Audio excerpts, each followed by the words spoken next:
अगर आपकी एज 20 से 45 है और आपको अपनी ज़िंदगी भारी लग रही है, जॉब होने के बाद भी सुकून नहीं है, स्टूडेंट्स हैं तो एग्ज़ाम को लेके बहुत परेशान है, डिप्रेशन में है और फैमिली होने के बावजूद भी डिसअपॉइंटेड है और स्ट्रेस है, मन अशांत है। आज का वीडियो कोई मोटिवेशनल वीडियो नहीं है। आज का वीडियो है जिसमें लगभग 5000 साल पहले भगवान श्री कृष्ण ने अर्जुन को उसकी प्रॉब्लम के समय में गीता को सुनाया। आज गीता में से हम उन्हीं कुछ श्लोक्स को पिक करेंगे जो हमारे जीवन में समय समय पर आने वाली प्रॉब्लम्स को सुधार सके, जहां हम अच्छा डिसीजन ले सकें और हमारी लाइफ को बैलेंस कैसे किया जाए। ऐसा नहीं है कि गीता के सुनने से सारे कष्ट दूर हो जाते हैं। हाँ, ये जरूर है कि गीता को अपने जीवन में धारने के बाद हमारे जीवन में जो भी प्रॉब्लम्स आती है हम उसको बहुत ही इजी वे में टेकल कर लेते हैं। अगर आप इस तरह की प्रॉब्लम्स को फेस कर रहे हैं तो ये वीडियो आपके लिए है। और रात को सोते समय लगता है कि मेरे साथ ऐसा क्यों हो रहा है, तो इन बातों का समाधान आपको मिलेगा आज के इस वीडियो में, जिसमें से गीता में भगवान श्री कृष्ण ने कैसे प्रॉब्लम्स को सॉल्व करने का तरीका बताया, उसको कैसे डटकर सामना करना चाहिए।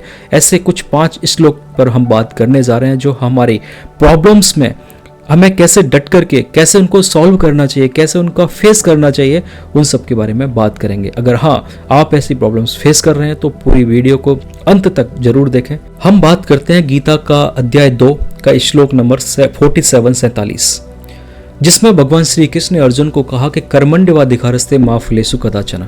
हमारी लाइफ में भगवान ने कहा कि आप सिर्फ कर्म करो और फल की चिंता मत करो। आज हम गीता को साइंस की दृष्टि से भी समझेंगे, क्योंकि गीता कहती है कि आप कर्म करो, फल की चिंता मत करो, और साइंस भी कहती है कि आप, साइंस मतलब साइकोलॉजी कहती है कि आप जो भी काम कर रहे हैं उसको आप प्रोसेस ओरिएंटेड होकर के करना चाहिए। हमारे ये नहीं देखना चाहिए कि हमारा रिजल्ट कैसा होगा, क्योंकि अगर हम रिजल्ट के बारे में सोचते हैं तो हमें स्ट्रेस मिलता है और स्ट्रेस की वजह से हमें फियर भी आ जाता है। तो भगवान कृष्ण ने कहा कि आप कर्म करते जाओ, फल की चिंता ना करो। एक बात करूं मैं एग्जाम्पल कि एक क्लास के अंदर बहुत सारे बच्चे होते हैं, 30 से 40 बच्चे। सभी बच्चे कर्म करते हैं, सभी बच्चे पढ़ाई करते हैं और सबको लगता है कि मैं मेरी क्लास के अंदर फर्स्ट आऊँगा क्योंकि मैं पढ़ाई कर रहा हूँ। लेकिन ये असल में हम जानते हैं कि ऐसा नहीं होता कि सभी बच्चों की फर्स्ट रैंक आ जाए, किसी एक बच्चे की ही फर्स्ट रैंक आएगी। लेकिन कर्म सबने किया, फल सबको एक जैसा नहीं मिल सकता।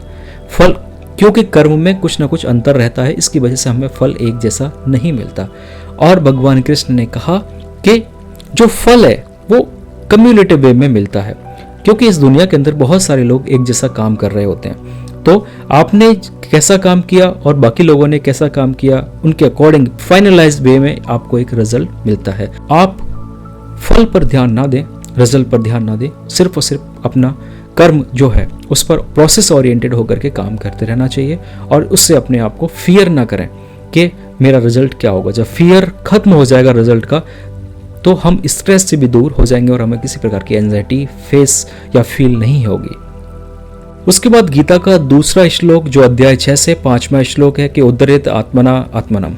इस श्लोक के अंदर भगवान श्री कृष्ण अर्जुन को कहते हैं कि अर्जुन, तेरा जो मन है ना वही सबसे बड़ा तेरा फ्रेंड है और वही तेरा एनिमी है, वही तेरा शत्रु है और वही तेरा दोस्त है। अगर हम अपने माइंड को पॉजिटिव इंस्ट्रक्शंस देते हैं तो साइंस कहता है कि हमारे ब्रेन की रीवायरिंग हो जाती है, जिसको न्यूरोप्लास्टिसिटी कहते हैं। कि जब हम अपने माइंड को, ब्रेन को, मन को पॉजिटिव इंस्ट्रक्शंस देते हैं कि मैं ये काम कर सकता हूँ, ये काम मुझसे हो जाएगा, तो हमारे दिमाग के अंदर भी पॉजिटिविटी आती है और वो डेफिनेट वो काम होने लग जाता है। तो भगवान कृष्ण कहते हैं कि तेरा ये जो मन है, इस मन को ही तू पॉजिटिव इंस्ट्रक्शंस दे। क्योंकि अर्जुन महाभारत में लोगों से लड़ने के लिए डरने लग गया, तो भगवान ने उसको गीता में समझाया, उसके मन की जो प्रॉब्लम्स हैं उसको दूर करा। आज डॉक्टर्स भी CBT की थेरेपी देते हैं, कॉग्निटिव बिहेवियरल थेरेपी, जिसमें पॉजिटिव इंस्ट्रक्शंस माइंड को दिए जाते हैं और उसके बाद आदमी एक ट्रॉमा से, एक जो नेगेटिव माइंड सेट होता है उससे बाहर निकल के आ जाता है। तो भगवान कृष्ण ने कहा कि आप अपने मन को पॉजिटिव इंस्ट्रक्शंस दो, इसलिए अगर कभी कभी नेगेटिविटी लगती है उस समय अपने दिमाग को पॉजिटिव वैल्यू दें कि हाँ ये सब मैं कर लूँगा, ये काम मुझसे हो जाएगा, मैं इस काम को करने के लिए काबिल हूँ, और फिर आप देखेंगे कि आपका काम हो जाएगा डेफिनेट। वही गीता का तीसरा श्लोक है अध्याय 2 27वां श्लोक, जातस्य ध्रुवो मृत्यु। ये कहता है कि अगर जीवन में हमको सबसे ज़्यादा डर लगता है कि ये चीज़ हमसे दूर चली जाएगी, ये चीज़ हमसे छूट जाएगी। लेकिन ये बात सत्य है कि जो चीज़ आपके पास आई है वो चीज़ आपसे दूर भी जाएगी। हर चीज़ का एक समय निश्चित होता है, इसलिए हमको चेंज करने से डर लगता है कि मेरी जॉब चली गई तो, मैं एग्ज़ाम में फेल हो गया तो, मेरे से कोई रिलेशनशिप दूर हो गया तो मेरा क्या होगा।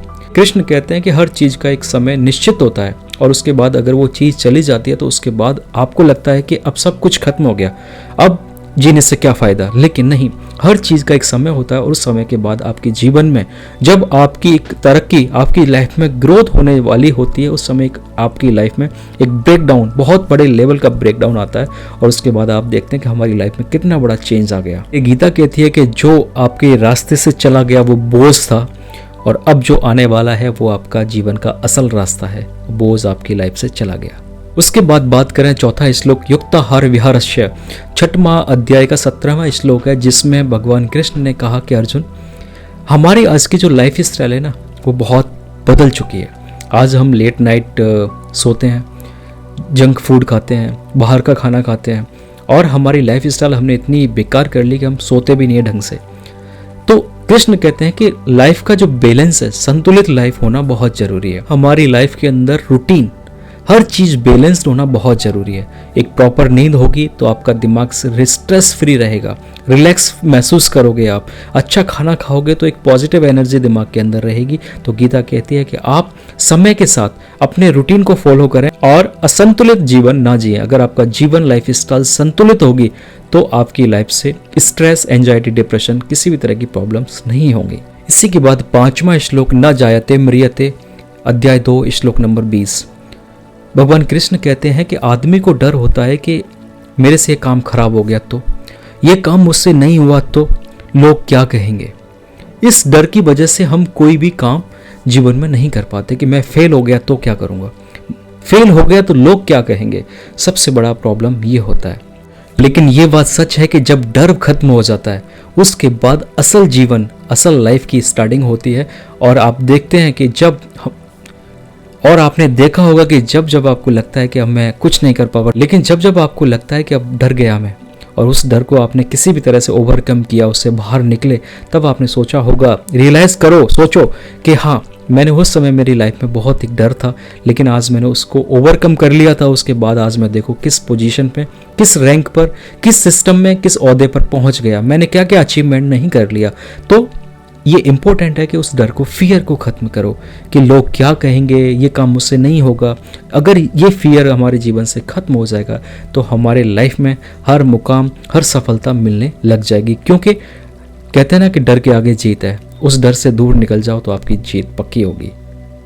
अगर आप टूट रहे हो दोस्तों, तो इस बात को दिमाग से निकाल दो कि आप कमज़ोर हो गए हो।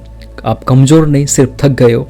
और अब आप गीता के द्वारा अपनी लाइफ को वापस से शुरुआत करोगे, एक नई दिशा दिखाओगे। क्योंकि जब जब जीवन में थकान आती है उस समय उसका इलाज आराम से नहीं, समझ के साथ होता है। जब समझ के साथ किसी भी प्रॉब्लम को सॉल्व किया जाता है तो हमारी बड़ी से बड़ी प्रॉब्लम आसानी से बाहर निकल जाया करती है। गीता कहती है कि सब कुछ ठीक नहीं होगा, बाहर की जैसी भी स्थितियां, परिस्थिति हैं वो वैसे की वैसे ही रहेंगी, लेकिन सिर्फ और सिर्फ आपको ठीक होना होगा और आप ठीक हो जाएंगे। अगर आपको लगता है कि इस वीडियो में गीता का कोई एक ऐसा श्लोक जो आपके जीवन को परिवर्तित, पूरा ट्रांसफॉर्म कर सकता है, तो इस वीडियो को शेयर करें और उन लोगों तक शेयर जरूर करें जिनको लग रहा है कि अब मैं हार गया हूं, मैं मेरी लाइफ में कुछ नहीं कर सकता। तो उनको बताओ कि गीता में भगवान कृष्ण ने अर्जुन की पूरी राह को बदल दिया, तो तेरी लाइफ कैसे चेंज नहीं होगी। उन लोगों तक इस वीडियो को जरूर शेयर करें और कमेंट में मुझे लिखें कि हाँ, अब मैं हार नहीं मानूंगा। धन्यवाद।